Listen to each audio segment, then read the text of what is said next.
Xin chào các bạn. Hôm nay tôi tiếp tục hướng dẫn bài 3 ATCAM 2012.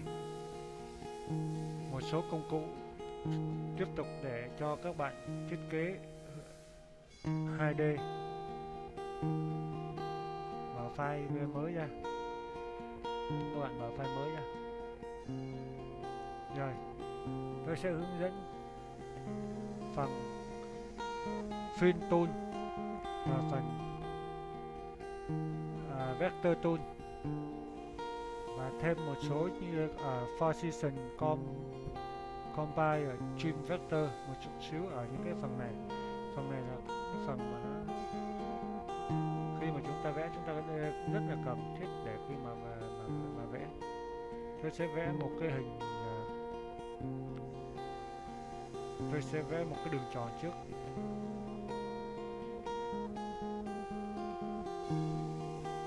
Ok. Cái phần mà Block and Rotate Copy này thì các bạn nếu mà chọn phần Block Copy thì nó có hai dạng. Một cái dạng này thì nó gắn nó sẽ đè lên nhau, nó chồng lên nhau từng lớp. Đó, từng lớp là có 4 cái chồng lên nhau, hai là 4, 1 2 3 4, 4 cái chồng thành lớp lên nhau. Chúng ta bỏ cái disk cây offset này đi,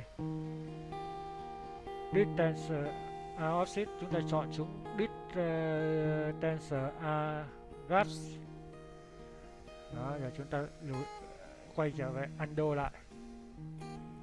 Rồi bây giờ thì chúng ta sẽ bấm vào cái phần apply, phần làm việc này, thì nó ra 4 cái. Nếu chúng ta để nhiều hơn thì nó ra nhiều hơn, còn chúng ta bấm tiếp thì nó sẽ gấp đôi lên. Đó, 4 4 4 4 là gấp 4 lần. Đó, mỗi lần nó cộng thêm 4 lần như vậy. Nếu mà chúng ta bấm nữa thì nó sẽ thành 4 lần như vậy. 1 2 3 4 nó sẽ thành 8 lần như vậy. Mỗi một lần là 4 cái như vậy. Đó, khoảng cách từ cái lỗ này qua từ tâm này qua tâm kia là 15 mm, từ đây qua là 15 mm. Và chúng ta undo lại. Nếu chúng ta xài router copy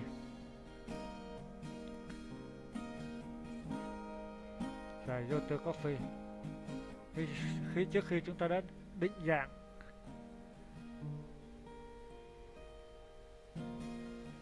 rồi, chúng ta sẽ chọn collect.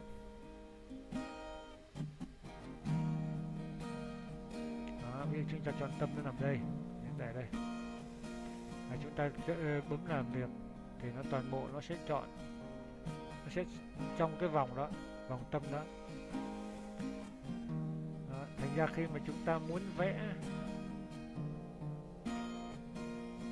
thằng này cho chính cái vẽ đường tròn này ôm theo cái đường tròn lớn đó, thì chúng ta sẽ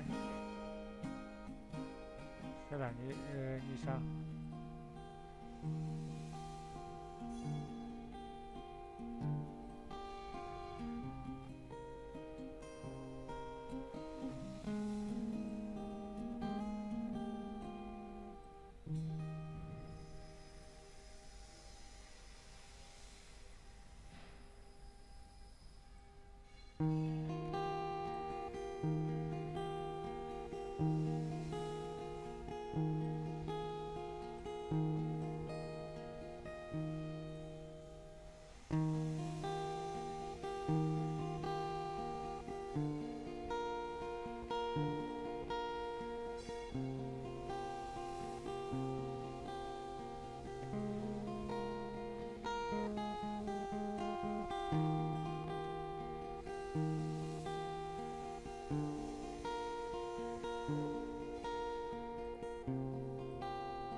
Chúng ta chọn 6 cái đường tròn thôi nha. Là chúng ta chọn. Đó, chúng ta sẽ chọn vào cái tâm này. và tôi bấm vào làm việc, nó sẽ ra 6 cái đường tròn như vậy. Đấy, chúng ta phải định vị cho nó có cái điểm tâm ở đây để chúng ta dễ dàng đưa nó theo cái đường tròn này ha.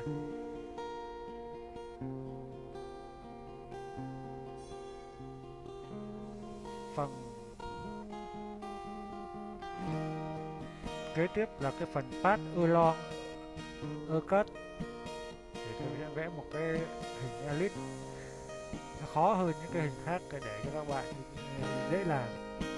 Đó, tôi vẽ hình elip như này. Ở ngoài tôi sẽ vẽ một cái đường tròn, cái đường tròn này nó sẽ chạy bao quanh cái đường elip. Tôi để là 10 khi 10 khi 10 nó hơi nhỏ, các bạn sẽ khó thấy. Tôi sẽ vẽ lớn hơn chút để cho các bạn dễ thấy hơn. Tôi để là 20. Đó, các bạn dễ thấy hơn. Rồi các bạn chọn path along a cut, số lượng cái đường tròn nằm trên cái đường elip này là 50. Giữ shift và chọn elip rồi bấm path. Đó, thì nó sẽ toàn bộ cái đường tròn này sẽ nằm trên cái đường elip như vậy.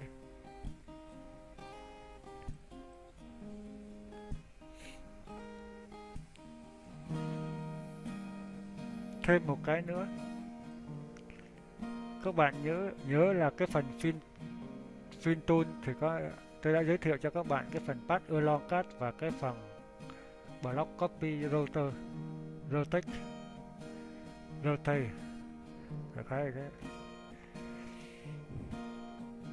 Rồi bây giờ tôi sẽ vẽ một cái đường tròn. Tôi vẽ một cái đường tròn, ok. Rồi tôi vẽ chữ nó lên. Tôi để chữ là 20 thôi.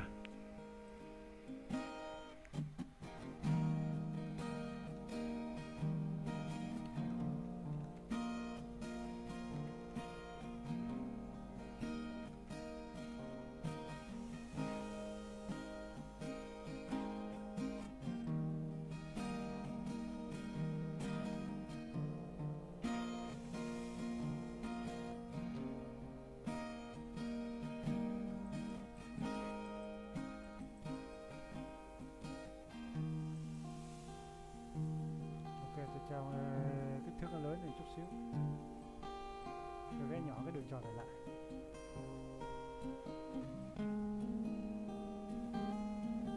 Rồi, cái này thôi ha.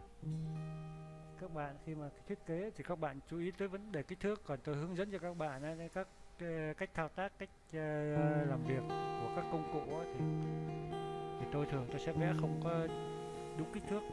Ở bài sau tôi sẽ vẽ một cái bảng quảng cáo hoặc là một cái bảng tên hay là một cái logo gì đó thì tôi sẽ vẽ có kích thước đầy đủ. Mời các bạn đón xem. Ở phần này tôi sẽ giới thiệu cho các bạn bẻ cái chữ này vòng quanh cho nó ôm vòng quanh cái đường tròn này. Đó, cái chữ này nó ôm vòng quanh cái vòng tròn này thì các bạn dùng công cụ này. What text around a cut. Rồi các bạn chọn đường tròn. Nhấn shift nhé các bạn. Rồi ok. Đó. Thì hiện tại là nó đang nằm ở bên ngoài.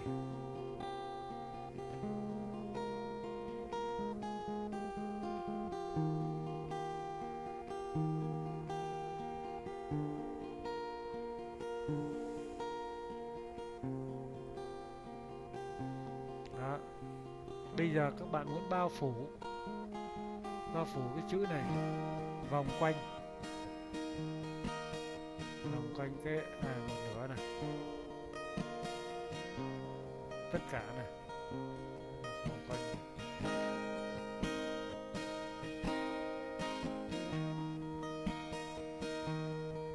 Cho các bạn tôi chỉnh sửa lại. Rồi bây giờ các bạn muốn cái chữ Region Designer này ôm vòng quanh cái đường tròn thì chúng ta sẽ chọn vào cái phần what test around occurred trong cái phần mà position combine trim vector. Rồi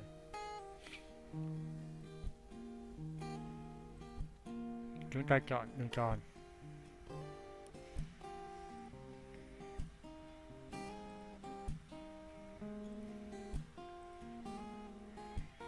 Đó, bây giờ chúng ta sẽ chỉnh gì.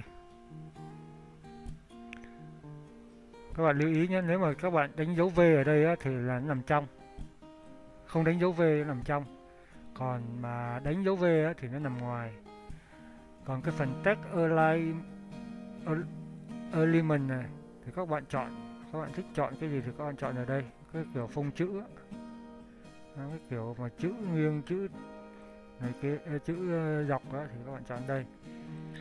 Còn phần này thì các bạn chọn cho cái đường line nằm giữa hay như nào, nằm trong. Đó, đặc biệt. Rồi đó, các bạn sẽ chọn cho nó ôm.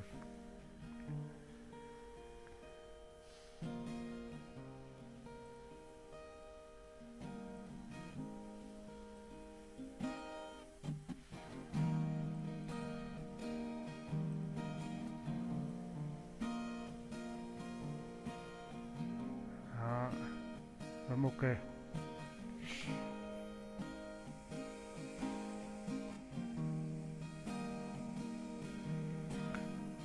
Thêm một cái công cụ nữa là cái công cụ vector clipping. Khi các bạn chọn cái này thì nó sẽ cắt bỏ các đầu này, nó giữ lại cái chữ ở phần trong. Khi chúng ta chọn đường tròn, khi chúng ta chọn hết như vậy thì nó sẽ hiểu là chúng ta cắt bỏ cái phần ngoài, delete bỏ cái phần ngoài, inside lấy cái phần bên trong. Bấm vào đây.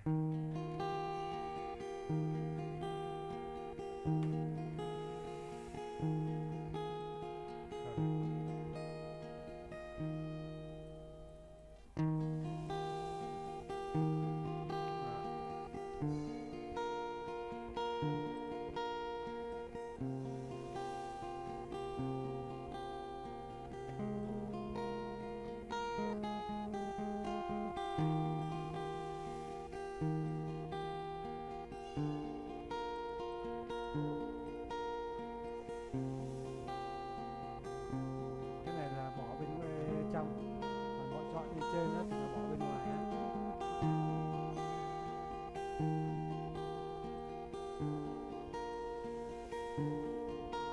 Các bạn nhớ chọn cái